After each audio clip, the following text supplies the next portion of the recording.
ইরশাদ করেন, যে ব্যক্তি সকাল বেলা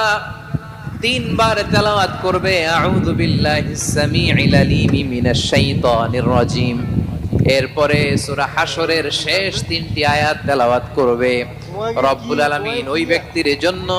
৭০,০০০ ফেরেশতা নিয়োগ দিবেন যারা সারা দিন ওই লোকের জন্য মাগফিরাতের দোয়া করবে।